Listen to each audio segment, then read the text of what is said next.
네, 여러분 안녕하세요. 차를 소개한 남자 에릭입니다. 제가 7월 말이나 8월 초쯤에 인스타그램에 한번 공지를 한 적이 있어요. 8월 초쯤에 이제 개인적인 사정으로 인해서 영상 업로드가 좀 늦어질 수 있다고 제가 공지를 한번 했었는데, 그게 사실은 8월 초에 제가 티소믈리에 시험에 응시를 하느라 그랬었습니다. 좀 오랫동안 굉장히 좀 열심히 준비를 해오기도 했었고 좀 공을 들인 시험이었었는데, 오늘 한 15분쯤 전에 제가 합격 이메일을 받았습니다. 사실은 제가 티소믈리에가 되고 싶은 마음이 제일 컸지만, 여러분들한테 조금이라도 더 도움이 되고 더 뼈가 되고 살이 되는 그런 컨텐츠를 좀 제공을 해드리고 싶었어요. 그래서 이번 합격 소식이 저한테도 좀 많이 기쁜 소식이기도 합니다.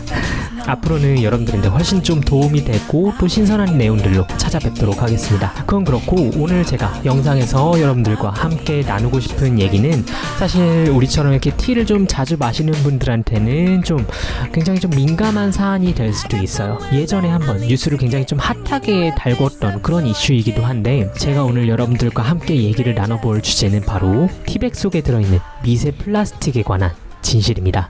오클릭 두 번째 검색어는 티백의 미세 플라스틱 범벅입니다. 종이처럼 보이는 이 티백 소재에도 아주 작은 플라스틱이 포함되어 있다는 연구 결과가 나온 건데요.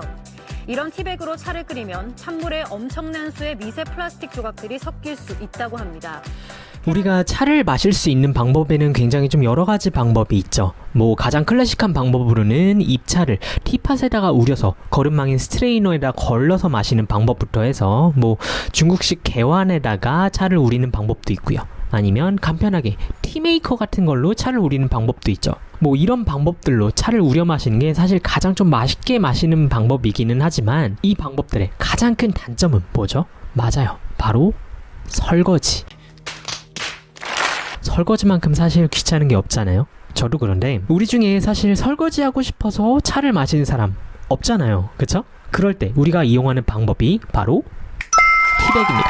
사실 이 티백만큼 편하게 차를 우릴 수 있는 방법이 또 있을까요? 그냥 우려서 꺼낸 다음에 마시고 컵만 씻으면 되니까 굉장히 좀 간편하잖아요. 저도 개인적으로 굉장히 좀 자주 애용하는 방법이긴 한데, 근데 요즘 이 티백에 대해서 굉장히 좀 우려 섞인 시선으로 바라보시는 분들이 점점 많아지시는 것 같아요. 좀 전에 뉴스에서 보신 것처럼 혹시나 내가 마시고 있는 이 티백에서도 미세 플라스틱이 검출돼서 내 건강을 위협하진 않을까라고 그런 걱정을 하시는 것 같아요. 그래서 오늘은 이 미세 플라스틱에 관한 진실들, 그리고 이 미세 플라스틱을 어떻게 하면 조금이라도 덜 섭취할 수 있을까, 그리고 이 미세 플라스틱에 관한 각종 티 브랜드들의 노력들을 여러분들한테 좀 소개를 드리려고 합니다.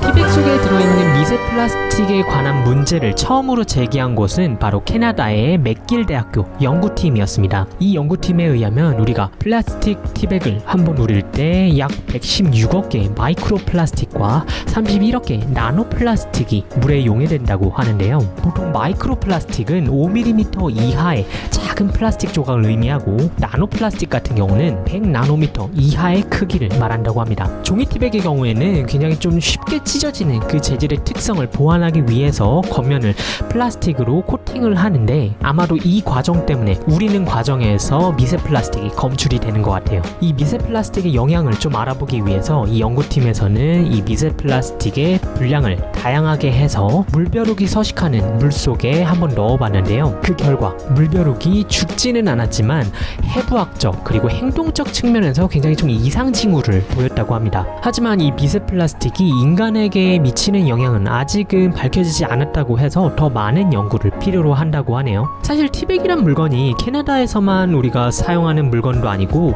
우리나라에서도 차를 마실 때나 아니면 심지어 요리를 할 때도 굉장히 좀 광범위하게 활용이 되는 물건인데, 아직은 인체에 미치는 영향이 불분명하고, 그렇다고 우리가 이 티백을 안 쓸 수도 없는 입장이잖아요. 그러면 어떻게 해야지 이 미세 플라스틱의 섭취를 조금이라도 줄일 수가 있을까요? 일단 첫 번째는 티백 형태를 사용하는 게 아니라 바로 입차를 바로 우리는 방법이에요. 이 방법은 필터를 아예 거치지 않기 때문에 거름망의 역할을 하는 스트레이너만 안전하다면 비교적 굉장히 좀 안전한 방법에 속합니다.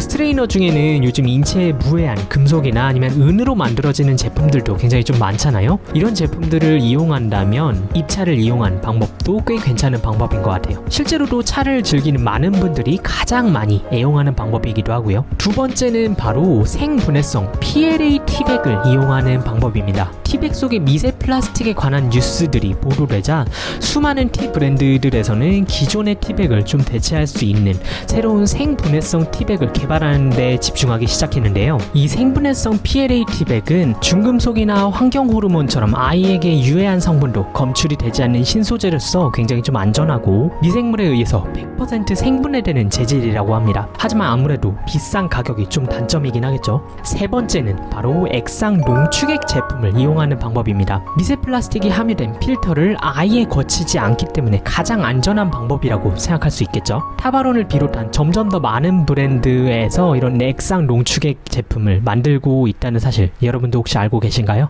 자, 그렇다면 수많은 티 브랜드들에서는 이런 이슈에 대해서 어떻게 반응을 하고 있을까요? 대표적으로 세 가지 예시를 들어서 여러분들한테 소개를 좀 드리자면, 일단 첫 번째, 포트너 앤 메이슨입니다.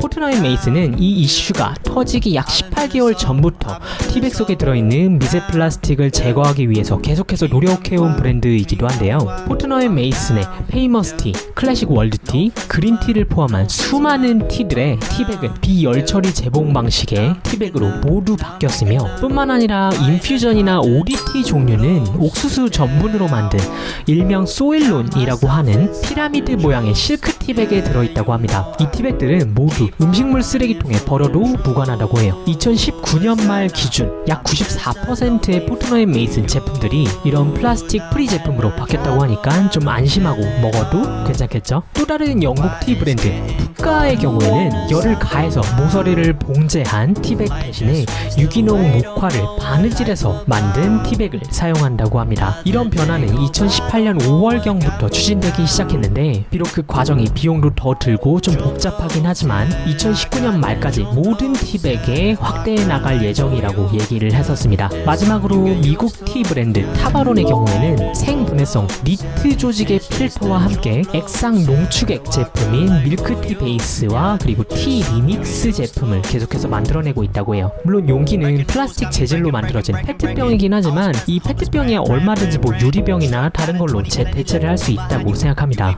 적어도 이런 제품들은 미세 플라스틱에 대한 걱정은 확실하게 좀 덜 수 있지 않을까요? 네, 오늘은 이렇게 차 업계에서 굉장히 좀 민감한 사안에 대해서 같이 여러분들께 얘기를 좀 드렸는데, 비록 아직은 그 미세 플라스틱이 우리 몸에 어떤 영향을 미치는지에 대해서는 불확실하지만 점점 더 많은 브랜드들이 우리 몸과 또 환경을 위해서 그런 미세 플라스틱의 유입을 좀 막으려고 계속해서 노력 중이니까 우리 티 러버들은 그 회사들에서 내놓은 미세 플라스틱으로부터 자유로운 그 제품들을 그냥 즐기기만 하면 되지 않을까요? 네, 오늘은 이렇게 티 업계에서 민감한 사항과 또 개인적으로 좀 이렇게 기쁜 소식을 여러분들한테 전할 수 있게 돼서 너무 기쁘고, 앞으로 제 채널에 있어서 사실 아직 여러분들한테 공개조차 하지 않은 컨텐츠들이 몇 개가 더 있어요. 앞으로 제가 이렇게 촬영을 하려고 생각 중인 컨텐츠가 몇 개가 더 있는데, 제가 이번에 새로 만든 인트로처럼 좀 더 포괄적이고 전반적인 내용의 컨텐츠들을 여러분들과 함께 공유할 수 있도록 저도 조금 더 노력해서 영상을 제작해 보도록 노력해 보겠습니다. 네, 혹시라도 오늘 영상이 마음에 드셨다면 아래 좋아요와 구독하기 버튼 잊지 말고 눌러주시고요. 저는 그럼 다음 시간에 또 새로운 영상을 가지고 여러분들께 다시 찾아오도록 하겠습니다. 그럼 그때까지 안녕히 계세요.